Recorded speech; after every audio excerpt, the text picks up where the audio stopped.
और यहाँ पर आप देखो जो भी है हर चीज भर देना है, ठीक है। उसके बाद आप जब पलटोगे इस तरीके से आपको कॉपी लिखनी है, देख सकते हो। अगर इस तरीके से लिखते हो तो एक भी तुम्हारे नंबर नहीं कटेंगे गारंटी के साथ, ठीक है, गारंटी है पूरी अगर इस तरीके से लिखते हो, और एग्जामिनर तुम्हारा नंबर बढ़ा कर जाएगा। आज मैं आपको बताऊंगा Hindi class 10th 2023 board exam के लिए जो आपका मॉडल पेपर है उसका पूरा का पूरा सॉल्यूशन कोई आज तक नहीं बताया होगा, सारी चीजें मैं आपको बताने वाला हूं, तो वीडियो को लास्ट तक जरूर देखना। एग्जाम से डरना आसान होता है लेकिन लड़ने वाला ही महान होता है। जब पड़ती है कॉपी पर कलम की चोट एग्जामिनर खुश होता है और तुमको भर भर के नंबर देता है। जय हिंद दोस्तों, तो क्या हाल है, मेरा नाम विकास। तो सबसे पहले आप देख सकते हो मेरे पास ये रही बोर्ड की कॉपी 2023 की है और मैं इसे चुरा कर लाया हूं, तो भाई इसके लिए मुझे जेल तक हो सकती है, तो भाई प्लीज वीडियो को लाइक कर देना। तो मैं आपको दिखा देता हूं सबसे पहले, तो ये रही देखो कॉपी, यहाँ पर इस तरीके से आपको भरना है और मैंने बहुत सारी चीजें लिखी है, आप लोग देख सकते हो। मैं सारी चीजें आपको बताऊंगा किस तरीके से आपको लिखना है ताकि एग्जामिनर आपके नंबर बढ़ा कर दे। तो जिस तरीके से मैं बताऊंगा सेम उसी तरीके से आपको कॉपी लिखनी है। तो चलो देखते हैं यहाँ पर। तो सबसे पहले आप देख सकते हो ये रहा हिंदी का मॉडल पेपर, आप लोग यहाँ पर देखो, ठीक है। मॉडल पेपर है 2022-23 बोर्ड ने जारी किया है, क्लास 10th विषय हिंदी। तो यहाँ पर सबसे पहले आप लोग देखो कि क्या रहता है, भाई 20 अंक का बहुविकल्पी प्रश्न आएगा अब की बार। तो यहाँ पर सबसे पहला क्वेश्चन है और इसे OMR शीट पर भरना पड़ेगा। बाबू गुलाब राय किस युग के लेखक हैं, यहाँ पर पूछा गया है, ठीक है। तो पहला है भारतेंद्र युग या शुक्ल युग या द्विवेदी युग या शुक्लांतर युग। तो जो है बाबू गुलाब राय किस युग के लेखक है, तो मैं आपको बताना चाहूंगा बाबू गुलाब राय द्विवेदी युग के लेखक है। अब आप लोग किसमें भरोगे, OMR शीट पर। आपको या तो ब्लू पेन का इस्तेमाल करना है या ब्लैक पेन का इस्तेमाल करना है गोला भरने के लिए, और दूसरा पेन कलर पेन का इस्तेमाल बिल्कुल भी मत करना क्योंकि ये सारी कॉपियां कंप्यूटर से जांची जाएंगी, ठीक है। तो ये आपको विशेष ध्यान देना है। तो किस तरीके से OMR शीट आप लोग भरोगे, तो सबसे पहले यहाँ पर कौन सा विकल्प सही है आप लोग देखो, तो दूसरा विकल्प सही है। तो यहाँ पर आप लोग पहला क्वेश्चन मान लो ये वाला है तो इसका दूसरा विकल्प सही है। तो आप लोगों को कुछ नहीं करना, केवल ध्यान पूर्वक दूसरे विकल्प पर इस तरीके से गोला कर देना है, बस ये देखो पूरा गोला कर देना है, बस आपका हल हो गया। एक बार क्वेश्चन गलत कर दिए तो दोबारा काट पीट करके आप सोचो कि मैं दूसरे में भर दूं तो कैसे कर पाओगे, इसीलिए ध्यान पूर्वक भरना है, आपको बहुत ध्यान देना इसमें। एक बार आपने जो भर दिया उसको भरे रहने देना, फिर आप उसमें बिल्कुल भी काट पीट या कुछ भी चेंज करने की जरूरत बिल्कुल भी मत करना। OMR शीट तो भर लोगे, मैं हर बार नहीं बताऊंगा। तो अब आपका आगे क्या आता है, दूसरा क्वेश्चन आता है चिंतामणि किस विधा की रचना है। तो आप लोग पढ़े होंगे भाई निबंध विधा की आचार्य रामचंद्र शुक्ल की। उसके बाद गबन किसकी रचना है, तो गबन किसकी रचना है, मुंशी प्रेमचंद जी की, ठीक है। गबन गोदान सेवा सदन निर्मला कौन सी विधा की है, तो मैं बता देता हूं उपन्यास। तो ये भी आप लोग याद कर लेना, बहुत ही इंपॉर्टेंट है, ठीक है। उसके बाद अगला आता है प्रश्न नंबर 4, शुक्ल युग की समयावधि है। तो शुक्ल युग की समयावधि कितनी है, 1936 से 1943 तक या फिर 1919 से 1938 तक या फिर 1900 से 1918 तक या उपरोक्त में से कोई नहीं। तो यहाँ पर सही विकल्प जो है आपका हो जाएगा वो है विकल्प नंबर 2, 1919 से 1938 ईस्वी तक, ठीक है। सबसे पहले मैं आपको बता देता हूं, यहाँ पर देख सकते हो ये रही कॉपी, सेम इसी तरीके से आपको अनुक्रमांक भर देना है इस तरीके से, और यहाँ पर आप देखो जो भी है हर चीज भर देना है, ठीक है। उसके बाद आप जब पलटोगे इस तरीके से आपको कॉपी लिखनी है, देख सकते हो। अगर इस तरीके से लिखते हो तो एक भी तुम्हारे नंबर नहीं कटेंगे गारंटी के साथ, ठीक है, गारंटी है पूरी अगर इस तरीके से लिखते हो, और एग्जामिनर तुम्हारा नंबर बढ़ा कर जाएगा। तो सबसे पहले बहुविकल्पी प्रश्न आपको सॉल्व करने पड़ेंगे, तो बहुविकल्पी प्रश्न आप लोग सॉल्व करिए, ठीक है। तो चौथा हमने सॉल्व करवाया, पांचवा देखो, नीड़ का निर्माण फिर किस विधा की रचना है। तो नीड़ का निर्माण फिर किस विधा की रचना, जल्दी से मुझे बताओ। तो यहाँ पर जीवनी या फिर आत्मकथा या साक्षरता भेंट वार्ता या फिर रेखा चित्र। तो नीड़ का निर्माण फिर जो है वो है आत्मकथा विधा की रचना। किसकी है, आत्मकथा विधा की रचना, ठीक है। तो आप लोग ये याद कर लेना, और किसकी रचना है जल्दी से मुझे बताओ, हरिवंश राय बच्चन की, ठीक है। तो ये भी आप लोग याद कर लेना। उसके बाद आगे आते हैं प्रश्न नंबर 6 आपका कहता है कि भाई प्री प्रवास किस युग की रचना है। तो प्री प्रवास किस युग की रचना है, द्विवेदी युग की या फिर भारतेंद्र युग की या फिर प्रगतिवादी युग या छायावादी युग।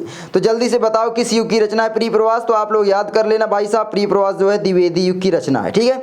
उसके बाद आगे आता है मधुशाला किसकी रचना है, ठीक है। तो मधुशाला किसकी रचना है, यहाँ पर पहला विकल्प है रामधारी सिंह दिनकर, दूसरा हरियावध, तीसरा हरिवंश राय बच्चन, चौथा सुमित्रा नंदन पंत। तो किसकी रचना है जल्दी से मुझे आप लोग बताओ। तो मैं आपको बता देता हूँ मधुशाला जो है वो किसकी रचना है, जल्दी से बताओ, हरिवंश राय बच्चन जी की, ठीक है। तो ये आप लोग याद कर लेना। उसके बाद आगे आते हैं, आगे आपका आता है भारत भारती किसकी रचना है। तो यहाँ पर पहला सियाराम शरण गुप्त या मैथिली शरण गुप्त, जयशंकर प्रसाद या महादेवी वर्मा। तो यहाँ पर याद कर लेना मैथिली शरण गुप्त, ठीक है। उसके बाद आगे आता है प्रश्न नंबर 9। प्रश्न नंबर 9 क्या कहता है, आधुनिक काल कब से कब तक माना गया है, यानी कब से कब तक है, ठीक है।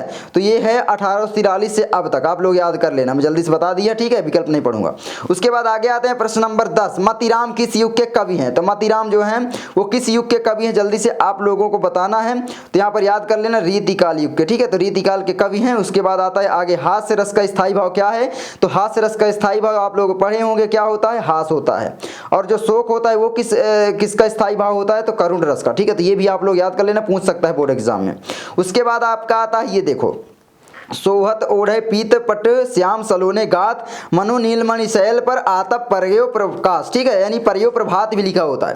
तो यहाँ पर एक बात ध्यान देना कि जितने भी बहुविकल्पी प्रश्न आप सॉल्व करते हो OMR शीट पर ध्यान पूर्वक इनका आंसर भरना है। अगर एक बार गलती हुई दोबारा सुधार नहीं कर सकते, ठीक है, इसीलिए सबसे पहले आप अगर कंफ्यूजन में हो तो उसको क्लियर करो तब भरो, लेकिन ध्यान पूर्वक भरो, ठीक है, तो ये ध्यान रखना। तो उसके बाद आपका आता है, तो ये वाला आप लोग मुझे कमेंट करना कौन सा होगा जल्दी से, ठीक है, कमेंट करना, ठीक है। और उसके बाद आता है आगे क्या आता है? 13वां क्वेश्चन, रोला छंद में कुल कितने चरण होते हैं? तो 3 चरण, 2 चरण, 4 चरण या 5 चरण? तो यहाँ पर 4 चरण होते हैं रोला छंद में, ठीक है। उसके बाद आपका आता है आगे प्रश्न नंबर 14, आकर्षण शब्द में किस उपसर्ग का प्रयोग किया गया है? तो आकर्षण में आ का प्रयोग किया जाएगा, बिल्कुल सिंपल है उपसर्ग, ठीक है। प्रत्यय भी पूछ सकता है, यहाँ पर ये देखो प्रत्यय भी पूछेगा 1 नंबर का। ये सारे पहले 2-2 नंबर के आते थे, अब 1 नंबर के आने लगे। प्रत्यय के कितने भेद हैं? तो प्रत्यय के 2 भेद हैं, या फिर 5 या फिर 6 या फिर 3। तो प्रत्यय के 2 भेद होते हैं, ठीक है, तो आप लोग याद कर लेना, प्रत्यय के 2 भेद होते हैं। उसके बाद आगे आता है 16वां क्वेश्चन यहाँ पर कि भाई पीतांबर में कौन सा समास है? ठीक है, तो पीतांबर में कौन सा समास है? यहाँ पर कर्मधारय है, द्वंद्व या फिर बहुव्रीहि या तत्पुरुष?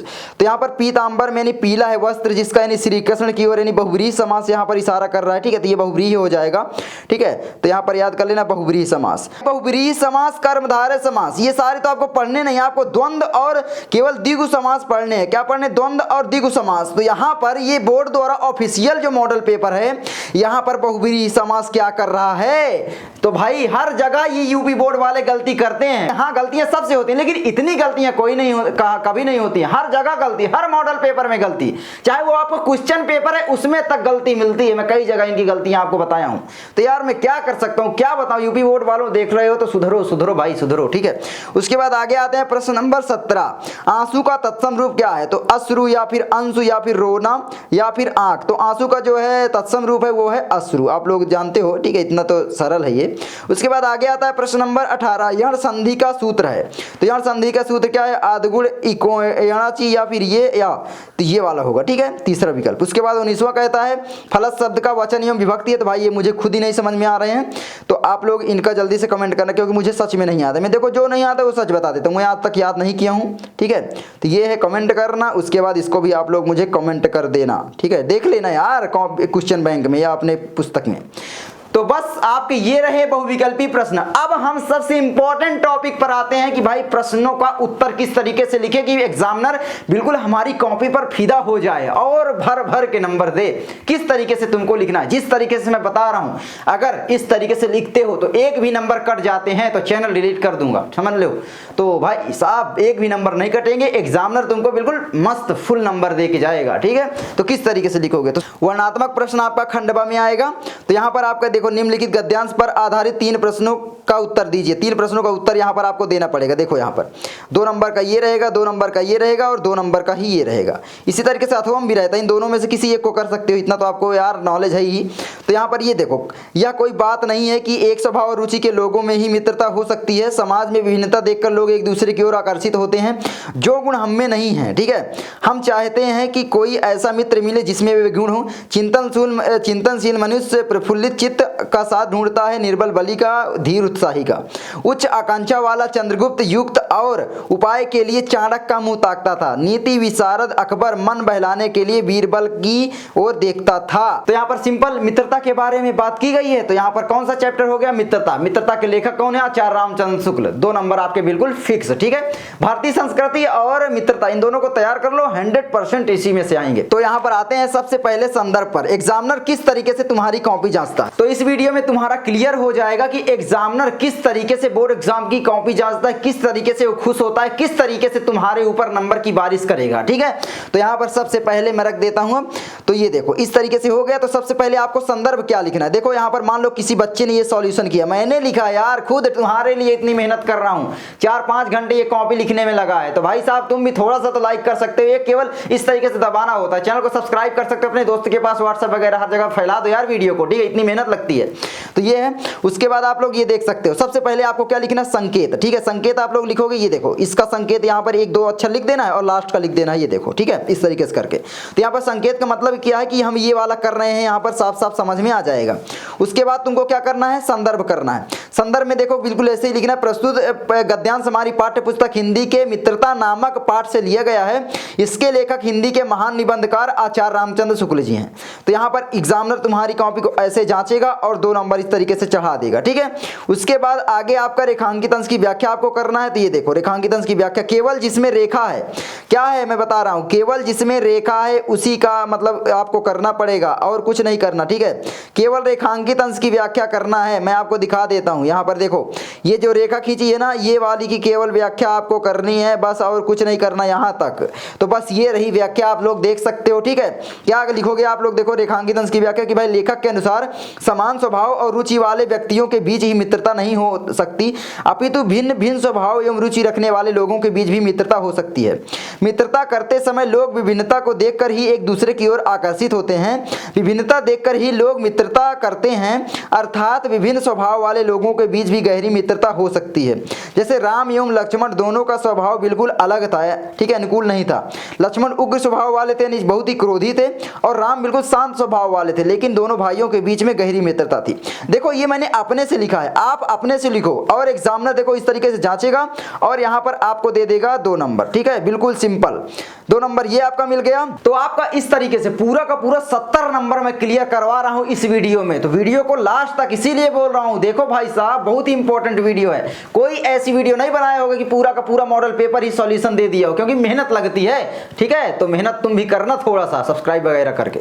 उसके बाद आगे बढ़ते हैं। आगे आपका देखो एक प्रश्न का उत्तर जो देना होगा यहाँ पर देखो। ठीक है, क्या कह रहा है, लेखक के अनुसार समाज में विभिन्नता देखकर लोग एक दूसरे की ओर क्यों आकर्षित होते हैं। बिल्कुल सिंपल है कि भाई समाज में विभिन्नता देखकर लोग इसलिए आकर्षित होते हैं क्योंकि जो गुण हम में नहीं है वो हम अपने मित्र में देखना चाहते हैं। बिल्कुल सेम उसी तरीके से लिख देना है कि भाई लेखक के अनुसार समाज में विभिन्नता देखकर लोग एक दूसरे की ओर आकर्षित होते हैं, क्योंकि यहाँ पर सिंपल, क्योंकि जो गुण हम में नहीं है हम चाहते हैं कि वे गुण हमारे मित्र में मिले।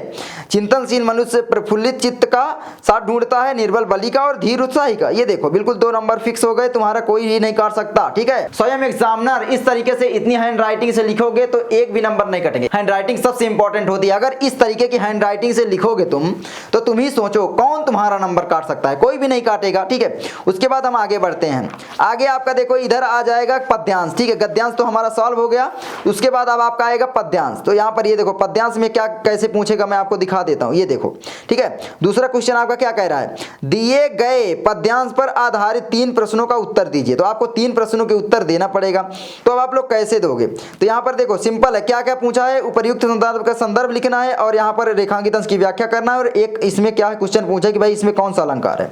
तो बिल्कुल सिंपल है भाई, क्या करना है, बिल्कुल ऐसे ही बोर्ड एग्जाम में कॉपी लिखना है। सबसे पहले संकेत लिखोगे कि भाई चरण कमल बंदों, उसके बाद यहाँ पत्ती ही पाई। ठीक है, यानी आपके भाई शुरू की लाइन और थोड़ा सा लास्ट की लाइन, ये संकेत हो गया। उसके बाद आपका संदर्भ हो गया, संदर्भ प्रस्तुत पद्यावतरण है। देखो उधर गद्यावतरण लिख सकते हो या गद्यांश, इधर पद्यांश लिखना पड़ेगा। ठीक है, तो प्रस्तुत पद्यावतरण हमारी पाठ्य पुस्तक हिंदी के पद नामक शीर्षक से अवतरित है। यह पद सूरदास जी द्वारा रचित सूर सागर से लिया गया है। बिल्कुल सिंपल, ये आपका 2 नंबर बिल्कुल फिक्स हो जाता है। एग्जामिनर बिल्कुल भी इसमें सोचेगा तक नहीं है और आपको 2 नंबर देके जाएगा। उसके बाद रेखांकित अंश की व्याख्या देखो करना, केवल जो रेखांकित अंश है, ध्यान देना पूरे की नहीं करना है, केवल जो रेखांकित अंश है यहाँ से यहाँ तक ये वाली, ठीक है, इतना केवल जो रेखांकित है उसका आपको व्याख्या करना है। तो किस तरीके से करोगे देखो, बिल्कुल हेडिंग ऐसे ही डालोगे, रेखांकित अंश की व्याख्या। प्रस्तुत काव्य में कवि सूरदास जी भगवान कृष्ण की लीलाओं का गान करते हुए कहते हैं कि बहरा व्यक्ति सुनने लगता है, गूंगा व्यक्ति बोलने लगता है और निर्धन व्यक्ति सिर पर छत धारण करके चलने लगता है। मतलब जिसके पास कुछ भी नहीं, अगर भगवान की कृपा हो जाए उसके पास सब कुछ हो जाता है, बस यही बोला गया।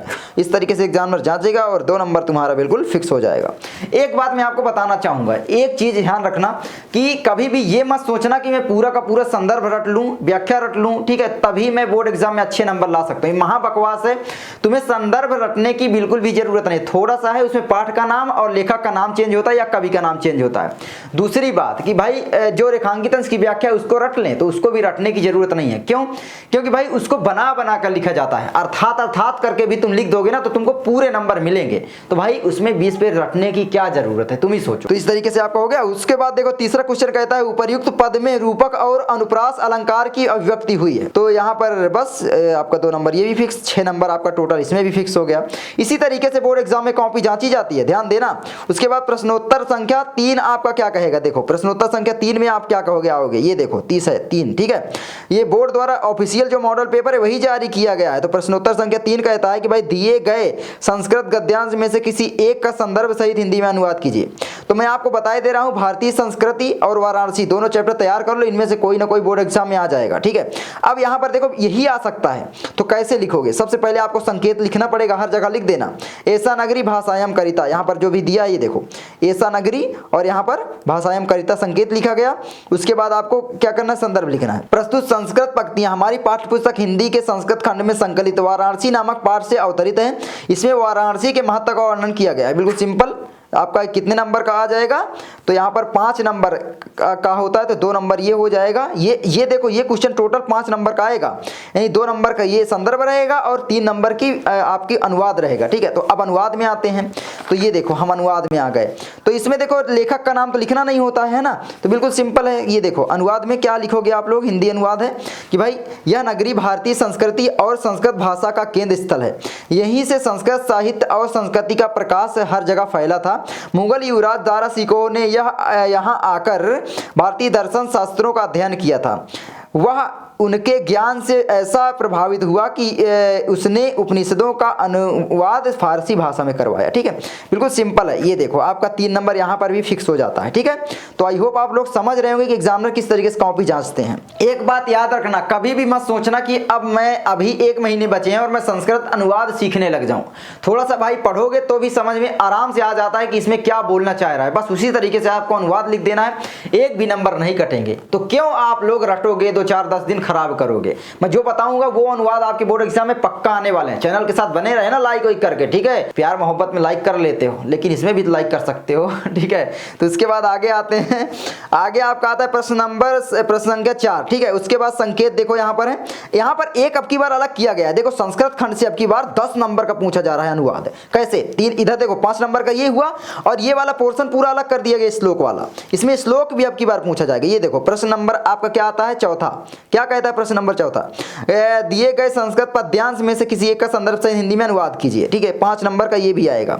तो यहाँ पर ध्यान देना, ये दोनों बहुत ही इंपॉर्टेंट है, इनको तैयार कर लो, बस इन्हीं को तैयार कर लो। मैं आपको और बता दूंगा तो किस तरीके से लिखना है। सबसे पहले संकेत हर जगह देना है, सर्वे भवन्तु और सुखी भवेत्, इतना आपने कर दिया। उसके बाद संदर्भ वही लिखना है भाई प्रस्तुत श्लोक हमारी, यहाँ पर श्लोक है तो श्लोक हमारी पाठ्य पुस्तक हिंदी के संस्कृत खंड में संकलित भारतीय संस्कृति नामक पाठ से उद्धृत है। इसमें सभी के कल्याण की बात की गई है, यानी सभी रोग में न हो, यानी रोग रहित हो, ये सारी चीजें है ना, तो ये कल्याण की बात की गई है। तो ये आपको लिखोगे, आपका यहाँ पर 2 नंबर बिल्कुल फिक्स हो जाता है। उसके बाद आपका कितना आता है, तो यहाँ पर हिंदी अनुवाद आपको करना है कि भाई सब सुखी हो, सब रोग रहित हो, सब कल्याण को देखें, कोई भी दुखी ना हो। कितना सरल है, ठीक है। इतना लिखने का तो यहाँ पर कितना मिलता है, इतना लिखने का जानते हो, 3 नंबर इतना लिखने का, ठीक है। तो देख रहे हो। एक बात और बताना चाहूंगा, अब की बार आपकी बल्ले बल्ले है। क्यों? मैं बताता हूं, आपको बहुत ज्यादा टाइम मिलने वाला है। आप चाहोगे तो 1.5 से 2 घंटे में ये पूरी कॉपी आप लिख सकते हो बहुत ही आसानी से, ठीक है। क्योंकि थोड़ा थोड़ा लिखना होता है और नंबर बड़े बड़े मिलते हैं। उसके बाद आपका आता है, देखो यहाँ पर मैंने दूसरा भी सॉल्व करवा दिया, अथवा में वैसे दिया है आपको केवल एक करना है बोर्ड, मैंने दोनों करवा दिया यहाँ पर, क्योंकि मॉडल पेपर सॉल्यूशन बता रहा हूँ ना। ये देखो, मानम हित्वा प्रियो भवति, क्रोधम हित्वा न सोचति, कामम हित्वा अर्थवान भवति, लोभम हित्वा सुखी भवेत्। तो यहाँ पर ये देखो पूरा है, ठीक है। तो उसके बाद हिंदी अनुवाद इसका आप लोग कर लेना। और देखो संदर्भ लिखने में तो कोई दिक्कत नहीं है ना, तो ये आपका हिंदी अनुवाद मैंने बता दिया, इसको आप लोग पढ़ लो, ठीक है। चलो आगे बढ़े। तो इस तरीके से आपका यहाँ पर भी क्लियर हो जाता है 5 नंबर। तो आगे बढ़े, आगे आपका देखो यहाँ पर आता है जीवन परिचय, प्रश्न नंबर 6।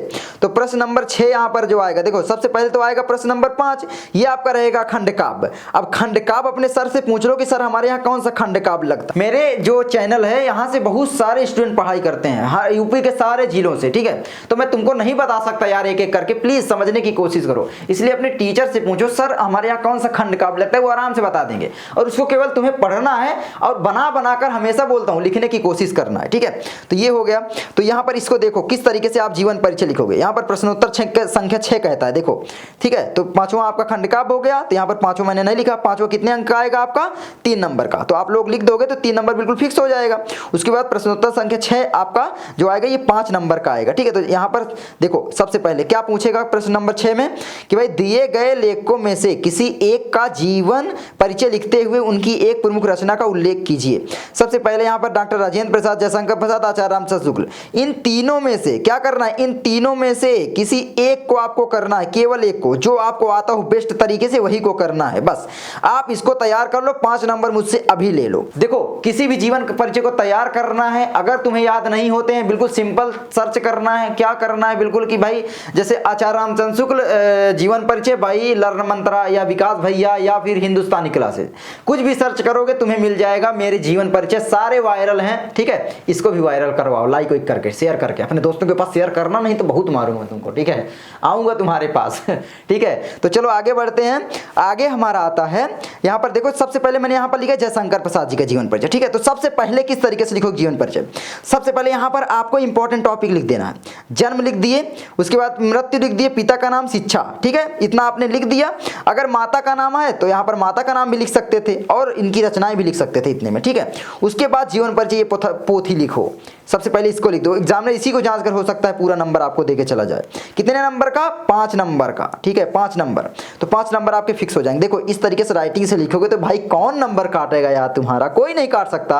तो जयशंकर प्रसाद का जीवन परिचय है कि भाई श्री जयशंकर प्रसाद जी का जन्म सन 1884 ईस्वी को काशी के प्रतिष्ठित वैश्य परिवार में हुआ था।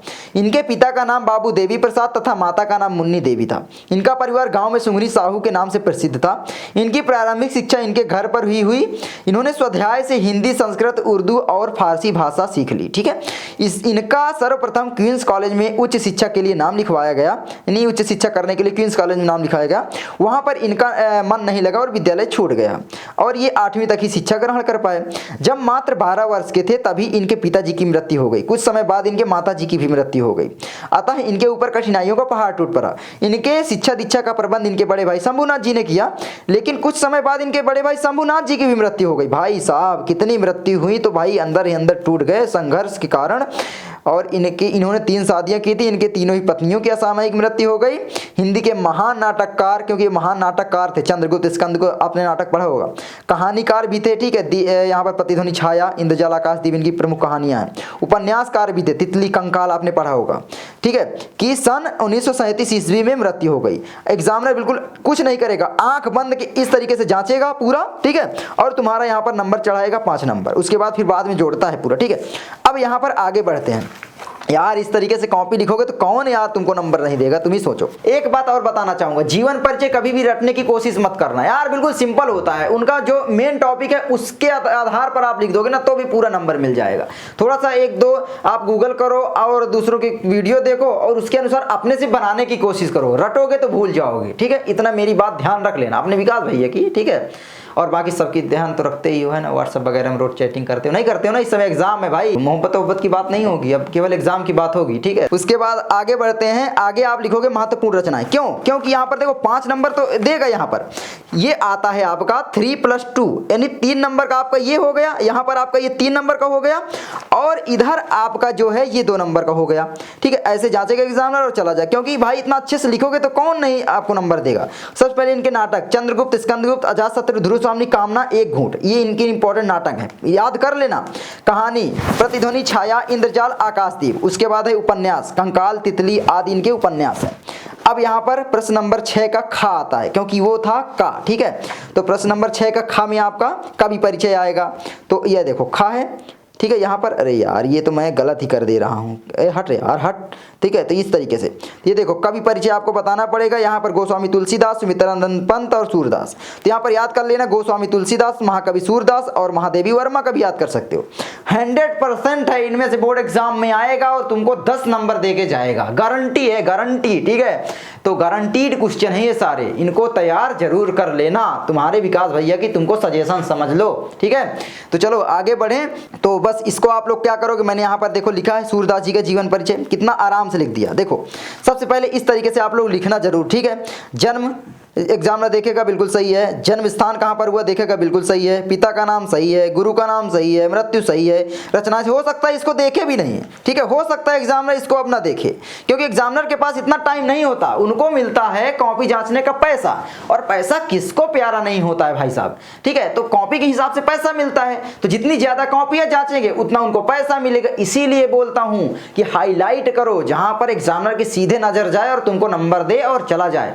बीच में गलतियां भी होंगी ना तो एग्जामिनर नहीं देखेगा। फिर इतनी अच्छी अगर हैंडराइटिंग से लिखते हो तो मैं बोल रहा हूं, ठीक है। तो हैंडराइटिंग अपनी सुधारो, इस तरीके से जांचेगा और यहां पर आपका 3 नंबर दे के जाएगा, ठीक है। और 2 नंबर की तो रचनाएं हैं, तो यहां पर 2 नंबर की रचनाएं हैं, ये देखेगा 2 नंबर देगा, यानी टोटल आपका 5 नंबर हो गया, ठीक है। तो इस तरीके से आप लिखोगे। उसके बाद यहां पर देखो, ये देखो इधर भी जीवन परिचय है, ठीक है। तो इसको ये तो सबसे पहले मैं बता देता हूं जीवन परिचय कि भाई अष्टछाप के सर्वश्रेष्ठ कवि सूरदास जी का जन्म सन 1478 ईस्वी यानी संवत 1535 विक्रमी के लगभग आगरा से मथुरा जाने वाली सड़क के पास स्थित रूनकता नामक गांव में हुआ था। कुछ विद्वान इनका जन्म स्थान दिल्ली के निकट सीही नामक गांव को मानते हैं, विद्वानों में मतभेद है। इनके पिता का नाम रामदास सारस्वत था। सूरदास जी जन्मान थे या नहीं इस विषय में विद्वानों में मतभेद है। तो इस तरीके से आप लोग जीवन परिचय लिख देना भाई, पूरे नंबर आपको मिलेंगे। अब उसके बाद अगला क्वेश्चन आता है प्रश्न नंबर 7। तो इस तरीके से आप लोग अपने बोर्ड एग्जाम की कॉपी लिखना, देख सकते हो कितना मस्त मैंने लिखा है, बहुत सारा टाइम लगा है, ठीक है। तो आप थोड़ा सा टाइम जरूर लगा सकते हो लाइक करने के लिए। तो यहाँ पर देख सकते हो 7वां क्वेश्चन क्या कहता है, अपनी पाठ्य पुस्तक से कंठस्थ किया कोई एक श्लोक लिखिए जो इस प्रश्न पत्र में ना आया हो, ठीक है। तो ये देखो मैंने लिख दिया है, ठीक है। तो आप लोग इसको याद कर लेना, ठीक है। क्या कह रहा है, बंधनम मरणम वापी जयो वापी पराजय उभयत्र समो वीरा, वीर भाव ही वीरता, ठीक है। मतलब क्या कहता है, बंधन हो अथवा मरण हो, जीत हो अथवा हार हो, इन दोनों ही परिस्थितियों में वीर हमेशा वीर ही रहता है, वीर भाव को ही वीरता कहते हैं। बिल्कुल सिंपल भाई, बोलने से ही पता चल रहा है। ये नहीं कि आप अनुवाद सीखने के लिए अब टाइम लगाने लग गए, ठीक है, धातु रूप रखने लग गए। भाई टाइम नहीं है हमारे पास, हमें केवल इतनी टाइम में पढ़कर 1 महीने के अंदर बोर्ड एग्जाम में 95 लाना है, और वो तुम लाओगे अपने विकास भैया के साथ, ये फुल गारंटी है। बस चैनल के साथ बने रहना, इतनी मेहनत कर रहा हूं उतनी मेहनत करना तुम भी। उसके बाद आपका क्या आता है, क्वेश्चन नंबर 8 क्या कहता है, देख सकते हो ये रहा क्वेश्चन नंबर 8। निम्नलिखित में से क्या कहता है, निम्नलिखित में से किन्हीं 2 प्रश्नों का उत्तर संस्कृत में दीजिए, ठीक है। तो ये आपका 4 नंबर का रहेगा। तो एग्जामिनर आपको इसका तो 2 नंबर दे देगा, श्लोक का, बिल्कुल सिंपल है, ठीक है। अब इसका देखो, ये इसका अनुवाद नहीं लिखना है, लेकिन मैंने लिख दिया है ताकि आप इसको याद कर लो, तो बोर्ड एग्जाम में हो सकता है यही आ जाए, ठीक है। उसके बाद आगे आपका आता है प्रश्न नंबर 8। क्या कहता है प्रश्न नंबर 8, देखो। तो प्रश्न नंबर 8 जो कहता है, सबसे पहला क्वेश्चन कहता है कि भाई भारतीय संस्कृति मूल्यम किम अस्ति, ठीक है। तो भारतीय संस्कृति का जो मूल है वो क्या है, तो यहाँ पर आप लिखोगे भारतीय संस्कृति का मूल क्या, मैंने देखो चारों का आंसर लिख दिया है, ठीक है। तो यहाँ पर दूसरा क्वेश्चन है कि भाई पुरु राजा कहाँ आसीत, तीसरा है चंद्रशेखरा कहाँ आसीत, चौथा वीरा केन पूजते, ठीक है। तो यहाँ पर आपको इनका सारे का आंसर देना है। तो सबसे पहले पहला का आप लोग दोगे, ठीक है। तो पहला का क्या है कि भाई विश्वस्त सृष्टा ईश्वर एकः एव अस्ति इति भारतीय संस्कृति मूलम अस्ति। देखो 2 नंबर का क्वेश्चन रहेगा, तो 2 नंबर आपको एग्जामिनर देगा, जांचेगा और चला जाएगा, बिल्कुल सिंपल है। उसके बाद दूसरा क्वेश्चन का आंसर देखो क्या है कि भाई पुरु राजा कहाँ आसीत, पुरु राजा कहाँ था, तो पुरु राजा एका भारतीय वीर आसीत। ये भी बहुत ही सरल था, ठीक है, बहुत ही सिंपल। 2 नंबर का होगा तो 2 नंबर देगा एग्जामिनर, भग जाएगा। उसके बाद देखो ये 2 मैंने एक्स्ट्रा लिख दिया है, हो सकता है ये कोई बोर्ड एग्जाम में तुम्हारे आ जाए, फंस जाए, ठीक है। तो मैंने सारे लिख दिया आपको जो भी इसमें बन सका है मुझसे। तो यहाँ पर तीसरा कहता है चंद्रशेखर काशी, तो चंद्रशेखर क्या है, चंद्रशेखर एका प्रसिद्ध क्रांतिकारी देशभक्त आशीष, ठीक है। उसके बाद है चौथा, ठीक है, वीरा केन पूजते, तो वीरा वीरेण पूजते, ठीक है। तो ये वाला क्वेश्चन है, देखो वीरा केन पूजते, वीरा वीरेण पूजते। तो इस तरीके से आपके यहाँ पर 4 नंबर टोटल क्लियर होंगे, ठीक है। तो ये है। उसके बाद आगे आते हैं प्रश्न नंबर 9। प्रश्न नंबर 9 क्या कहता है, भाई भाई साहब लास्ट क्वेश्चन है, बहुत ही इंपॉर्टेंट है, क्योंकि ये क्वेश्चन आपका आता है 9 नंबर का। ये है आपका निबंध, ठीक है, निम्नलिखित में से किसी एक का निबंध लिखिए, ठीक है। तो ये आपका आता है, तो आप एक विषय पर लिख सकते थे, पर्यावरण संरक्षण के उपाय, आतंकवाद कारण एवं निवारण, जनसंख्या लाभ हानि और नारी सशक्तिकरण। निबंध किस तरीके से तैयार किया जाता है जल्दी मैं वीडियो लाऊंगा, बहुत ही आसान भाषा में बताऊंगा। दूसरी बात, निबंध कभी नहीं रटा जाता, केवल आप लोग पढ़ो निबंध, चाहे गूगल करके चाहे जैसे, फिर अपने दिमाग से उसकी हेडिंग के अनुसार बनाने की कोशिश करो, बस इतना सा होता है निबंध। निबंध का मतलब होता है स्वयं के विचार, क्या आप लोग उसके बारे में सोच पा रहे हो, ठीक है। तो ये आप लोग गलती मत करना, मैंने देखा है बहुत सारे बच्चे गलती करते हैं। तो चलो आगे देखते हैं यहाँ पर। तो मैंने यहाँ पर लिख दिया स्वदेश प्रेम का, ठीक है, स्वदेश प्रेम का। तो ये 9 नंबर तो तुम्हारा फिक्स है, ठीक है। इस तरीके से देखो, सबसे पहले तुमको क्या करना है, रूपरेखा लिख देना है। तो यहाँ पर आप लिख सकते हो कि रूपरेखा, ठीक है, मैंने नहीं लिख पाया तो कुछ जगह हो जाती हैं। तो रूपरेखा, ये रूपरेखा आप लोग इस तरीके से लिखोगे। उसके बाद हेडिंग वाइज आप लोग इस तरीके से, ठीक है, लिखते चले जाना। एग्जामिनर कुछ नहीं करेगा, देख सकते हो कितना इस तरीके से लिखोगे, एक भी गलती नहीं रहेगी। तो एग्जामिनर तो तुम्हारे ऊपर फिदा होगा, और एक बार एग्जामिनर तुम्हारे ऊपर फिदा हुआ तो नंबर तो तुम्हारे ऊपर फिदा होंगे। क्यों? क्योंकि एग्जामिनर फिदा है तुम्हारे ऊपर, मतलब कि भाई जो मेन मालिक है, मुखिया है नंबर देने वाला, अगर वही फिदा है तो फिर नंबर तो तुम्हारे ऊपर फिदा ही होंगे ना। तो ये हो गया। तो ये देखो, बस एग्जामिनर कुछ नहीं करेगा, जांचेगा ऐसे, ठीक है। देखो कुछ नहीं करेगा, बिल्कुल सिंपल, इतना पढ़ने नहीं लग जाता, ठीक है। थोड़ा सा कभी कभी पढ़ लेंगे बीच में, तो बीच बीच में आपने बहुत ही अच्छी ये कोट लिख दिए हैं। तो ये आपका 9 नंबर यहाँ पर एग्जामिनर देंगे और निकल जाएंगे। यहाँ पर तुम्हारे हो जाते हैं कितने नंबर, 100 नंबर। अब आप बताओ कितने नंबर तुम्हें मिल जाएंगे कम से कम। अगर मैं कहता हूँ कुछ कट भी गए तो कम से कम 98 नंबर तो मिल जाएंगे ना 100 में से, ठीक है। तो 100 में से 98 तुम्हारे बिल्कुल पक्के हो गए। तो इस तरीके से तुम्हारे पक्के हो जाएंगे 100 में से 98 नंबर, अगर इस तरीके से तैयारी करते हो जिस तरीके से मैंने बताया। और आज की इस वीडियो में तुमको आइडिया भी लग गया होगा कि बोर्ड एग्जाम में आके कॉपी किस तरीके से लिखा जाता है। तो इतनी लंबी वीडियो बनाने के लिए एक दिन की पूरी मेहनत मेरी 12 से 14 घंटे की है, तो आप लोग केवल 1 सेकंड की मेहनत कर सकते हो। प्लीज, ठीक है, वीडियो को लाइक कर देना, अपने दोस्त के पास व्हाट्सएप में चाहे जैसे शेयर कर देना, और चैनल पर नए हो सब्सक्राइब कर लेना, ठीक है। बस इतना सा आपको काम करना है। तो मैं मिलता हूं आपसे अगली वीडियो में। जिस टॉपिक पर वीडियो चाहिए कमेंट करना। तुम्हारा विकास भैया मेहनत कर ही रहा है, और तुम भी मेहनत मेरे साथ करते रहो, बोर्ड एग्जाम के टॉपर बनो, और अपने साथ साथ देश का नाम रोशन करो। देश के साथ साथ थोड़ा सा हमारा भी हो जाएगा, ठीक है। लालच सबके अंदर होता है। तो बस मैं मिलता हूं आपसे अगली वीडियो में। एक बात और बोलना चाहूंगा, ना वफा होगी ना वफा की बात होगी, ना वफा होगी ना वफा की बात होगी, अब जो भी होगी एग्जाम के बाद होगी। तो चलो मैं मिलता हूं आपसे अगली वीडियो में। जय हिंद।